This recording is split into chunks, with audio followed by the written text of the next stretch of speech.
to Momentum in Real Estate, your guide to success in the dynamic world of real estate. I'm Corey Wolf. And I'm Kristen James.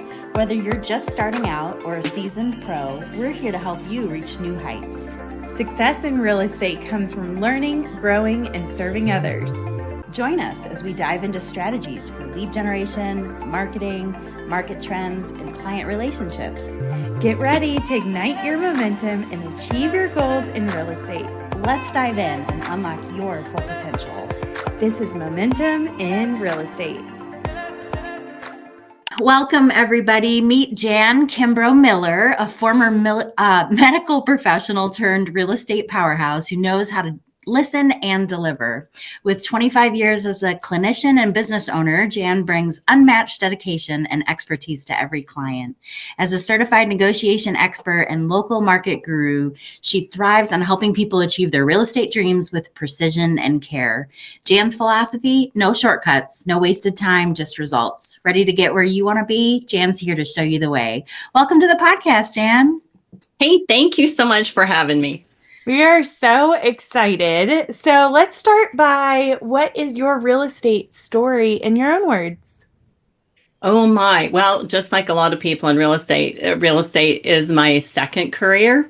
Basically, my degree is in occupational therapy. So I was in the medical field and I owned outpatient orthopedic physical therapy clinics, a medical billing service, a lot of things that were within the scope of my degree. And I did those things for 20 years and it was fun and challenging. And of course, I went into that field for the same reason I went into real estate, because I love to help people.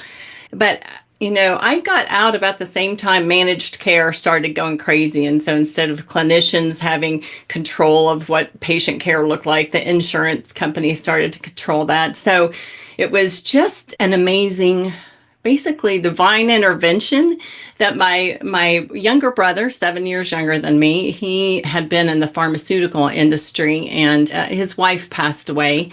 And he did kind of a major life change and got into real estate. And he was in it for about a year or two, having a booming business, more business than he knew what to do with, because he has an amazing sales background, but he had no business background. So he really just called me out of the blue, thinking I would never do this. He was called me and said, "Hey, I think I really need some business expertise. You know business, I know sales. You should sell your clinics and your businesses and come to work with me as my assistant." And as crazy as that sounds, I had some personal things going on, and I remember getting the call, and I was like still at one of my clinics, an hour away from my home.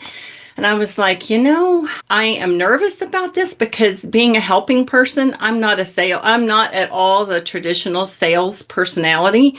And in fact, if someone had told me I would ever make a great business selling real estate, I would have thought they were bonkers, because I tried to sell Mary Kay in college. I gave it all away. I was so poor and I gave it all away. I can't sell anything. In my mind, that's what I thought.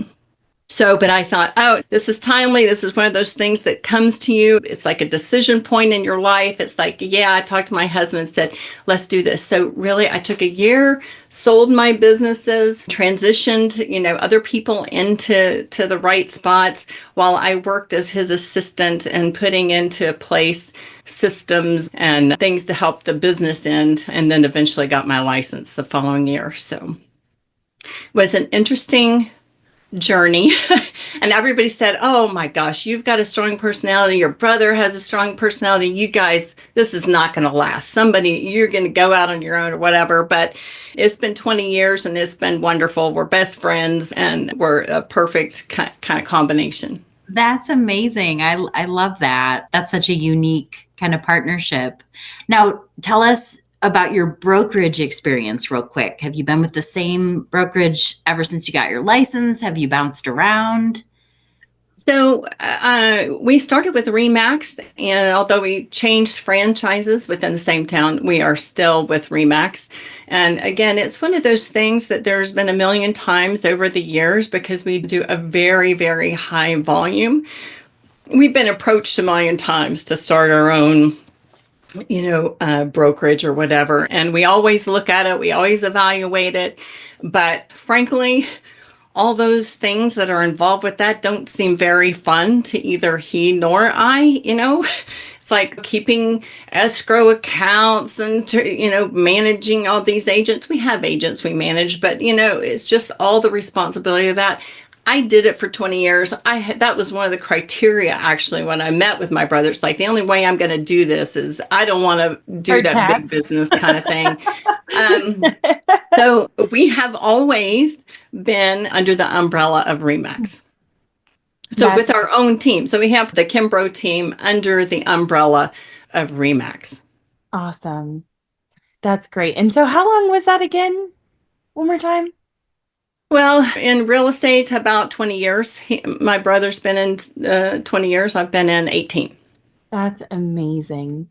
Hmm. Okay, so you had a wonderful question about what is expectation selling. Okay. Can't Okay.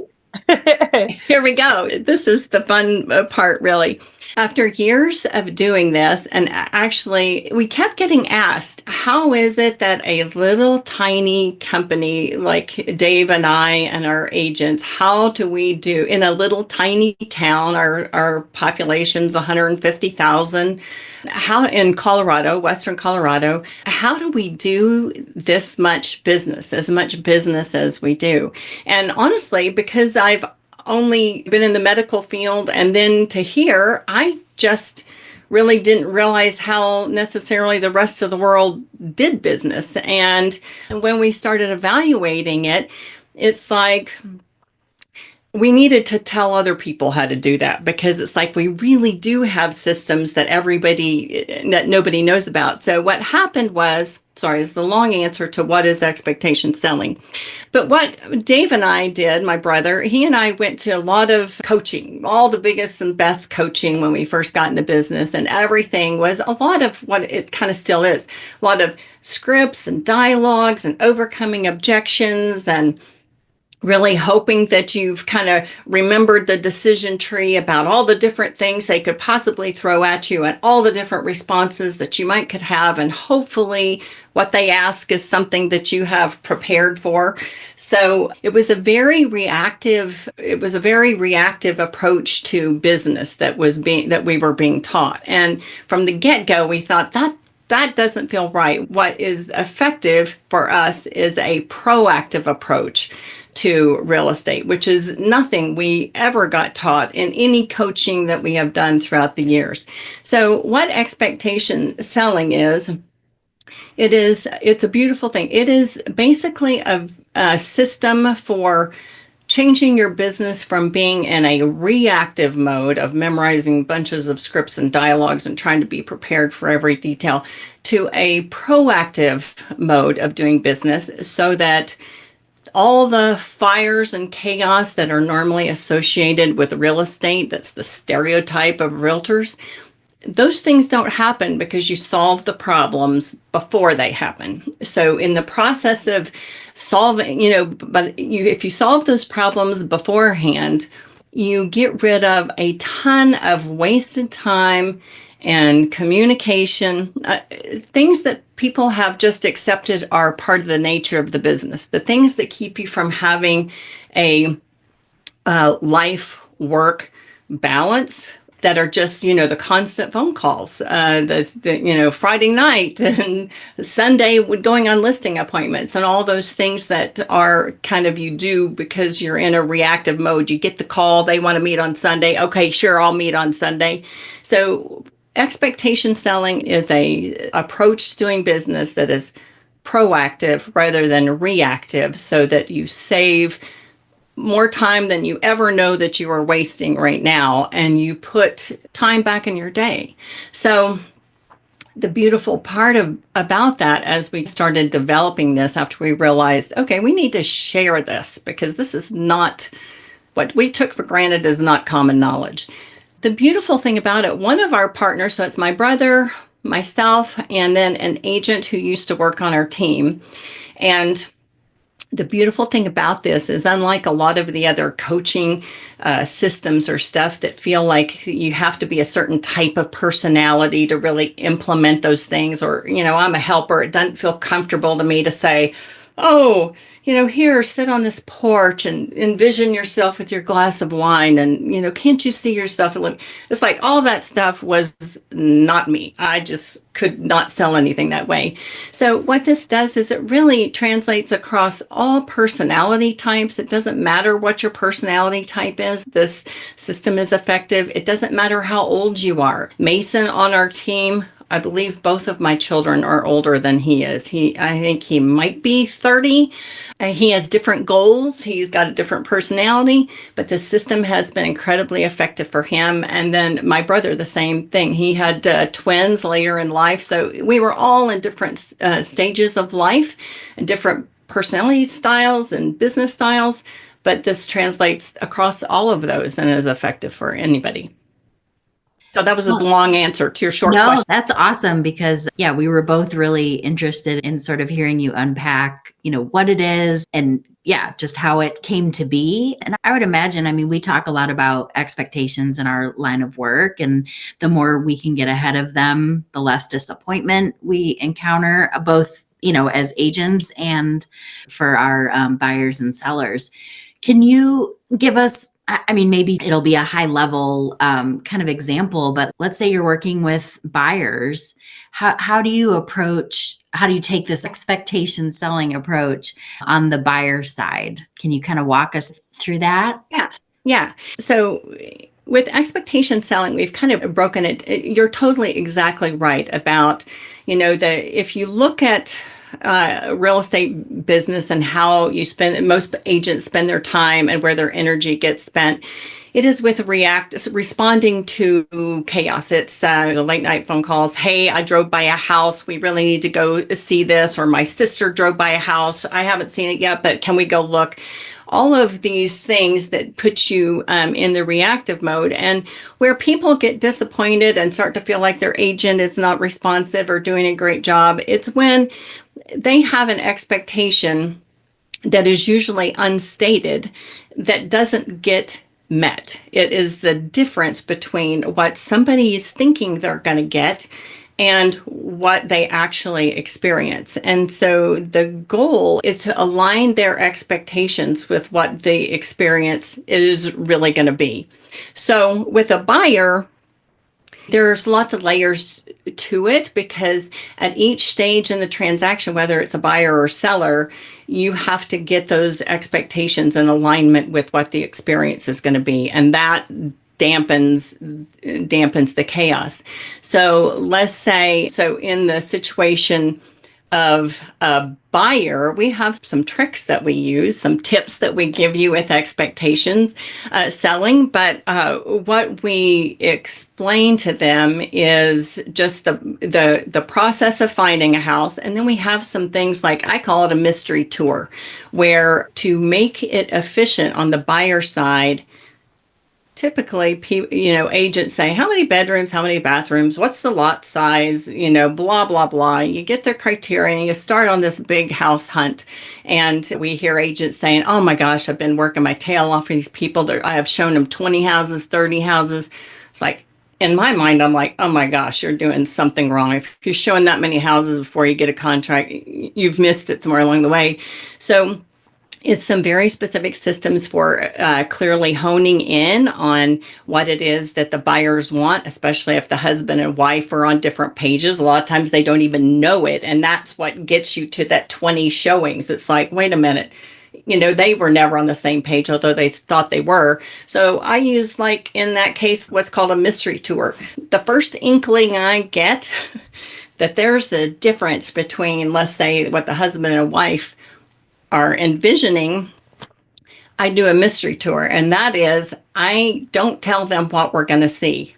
I set up 3 or 4 houses that have components of each of their needs. And then I don't tell them where we're going. They get in the car with me. It's blind. And I take them to these houses that I have chosen, that I have chosen them carefully so that I can discern which things are deal breakers, which things are compromises, and have the conversations to get the husband and wife on the same page. So there's all kinds of little tricks within that we teach in expectation selling, but that's an example of how instead of going through 20 or 30 showings, it's like, the first time I get the inclination, we're doing the mystery tour. And at the end of 3 houses, we are on the same page. We are clearly on the same page. And also at that point, what that does is they trust that I know what they're looking for and what they want. So when their sister calls them up saying, hey, I drove by this house in the neighborhood, I think you're going to love it. Instead of them calling me saying, hey, we want to go look at this, they're calling me and saying, hey, you know us and what we need. What do you think about this place? Do we need to go see that or not?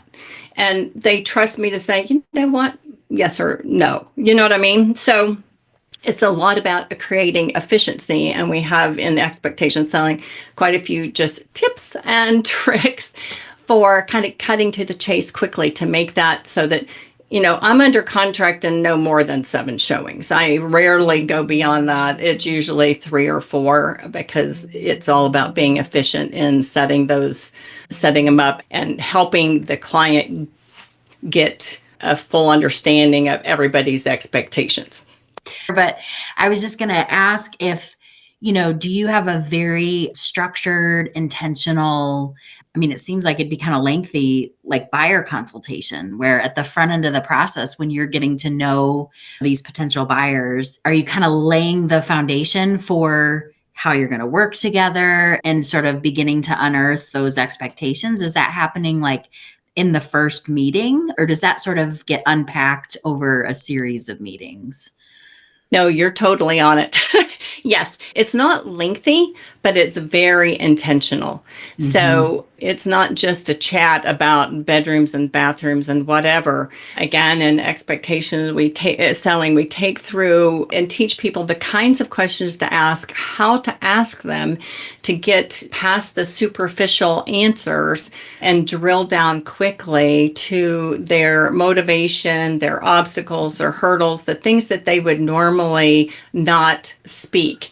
And once they're on the table, then you can deal with them clearly and create a plan around those expectations. So it's not lengthy, but it is very intentional. And there are specific ways to ask questions that get more of what you need in order to be efficient and to build the trust. So you can be efficient and do things quickly and quickly while still building trust. Does that answer your question? I lost track of your question. Yeah, no, that's awesome. That's kind of what I was, trying to get at is, just how focused and intentional that, especially that initial consultation is with prospective buyers. Well, one of the things too, I prep these people for, hey, I'm probably going to do this different. If you've worked with realtors before, this process is probably going to be much different than what you've had before. And some of these things may seem a little wild and crazy, but they're all for your benefit. And it's to help me understand what you need more quickly so that I can help you most efficiently. So for example, when I show a house, I don't leave the house and say, okay, what did you like and not like? I have them use a 0 to 10 scale. Okay, 0 is you wouldn't live in this house if it were the last place in town.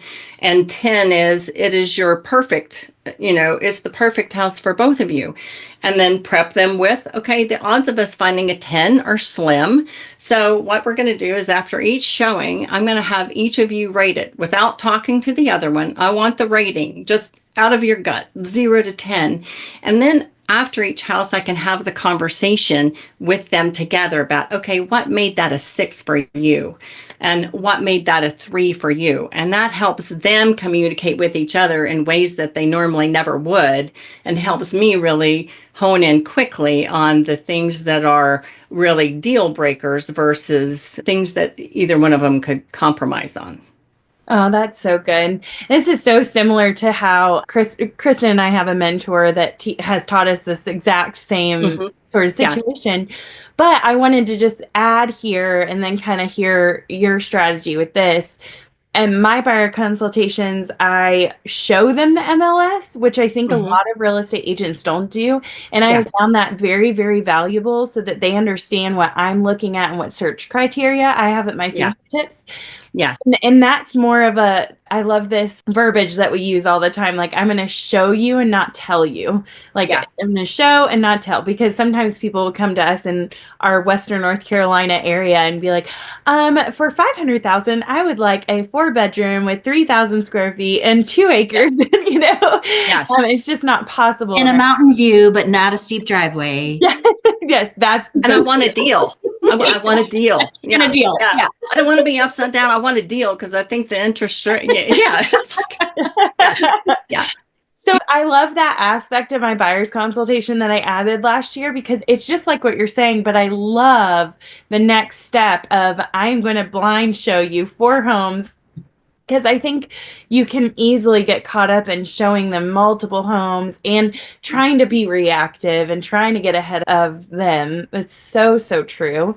So is there like a situation where you've run into where you always lay down the expectations, but then you end up feeling like you're getting reactive, or things that, maybe this is a better way to ask it. Like, are there things you've learned in the last, let's say, 2 years that you're like, oh man, I got to set that expectation up front rather than being reactive after you started this? Or do you feel like you have it all kind of under wraps?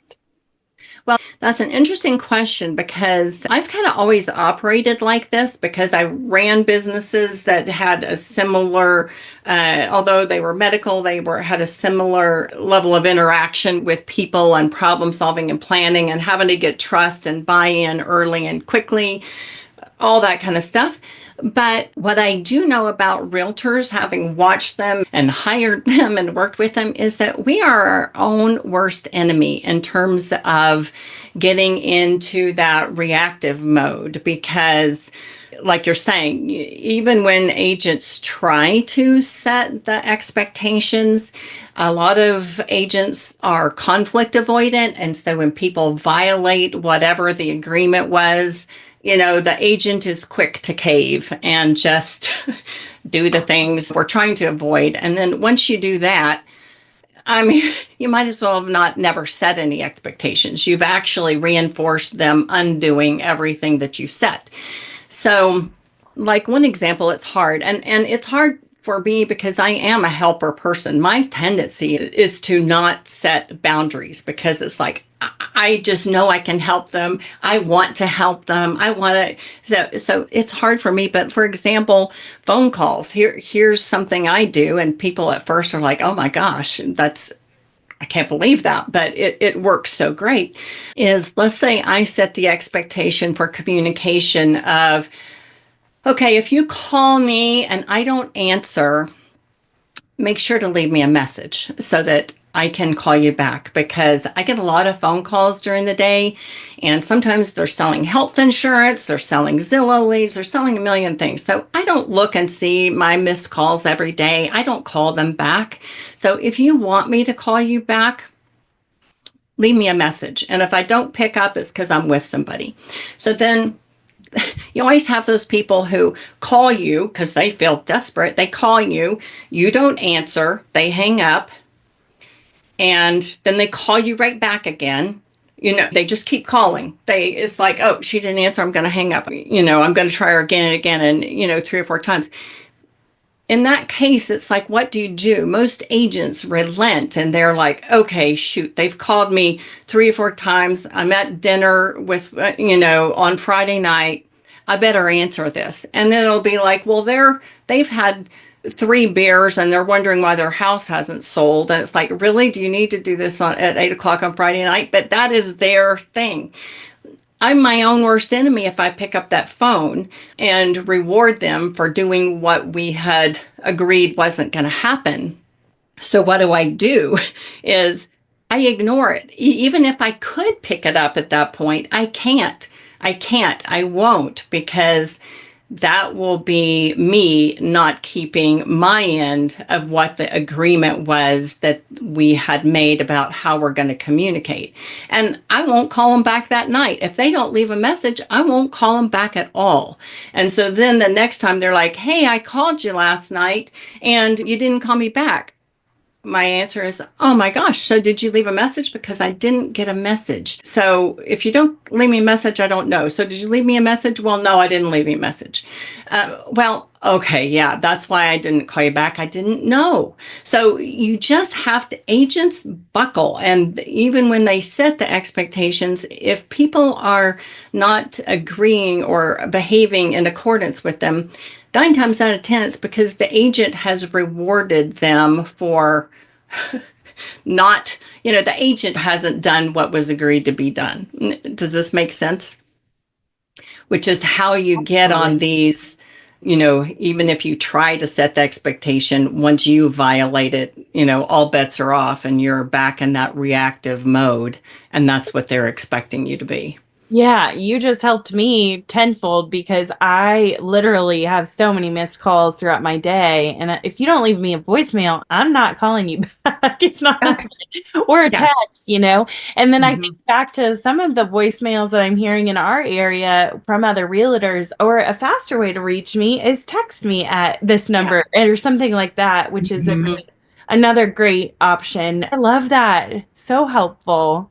Yeah. Well, and you're so right, Jan. I think some of us have given each other a bad reputation because, you probably, like me, see these, if you're part of like realtor groups on social media, you kind of get the rants about how people are so disrespectful and blah, blah, blah, blah, blah. And they demand all this attention off hours. And I think, well, what have you done to set an expectation that here's when I'm available and I'm pleased to serve you during these times. And if it's an emergency, here's how to handle it. And so I think you're just spot on in terms of communicating. Those expectations go both ways, for the agent and for the consumer, and it builds trust. And, a big passion of mine is elevating the professionalism of our industry.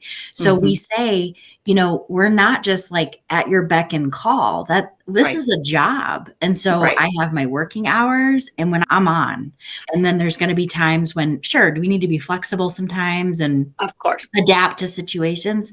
You bet. But, that's the exception, not the rule.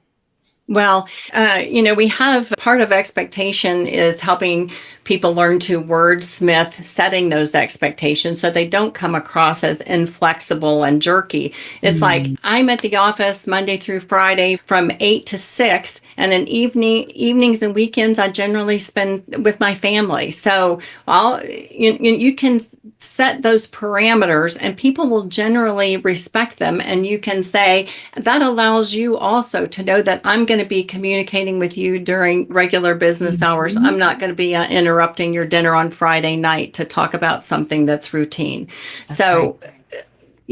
Mutual respect and expectation. And then the agent's got to stick with it. Yeah. Oh, I feel like we need a part 2 of this podcast, or because our time is up. But I'm happy to come back. Yeah.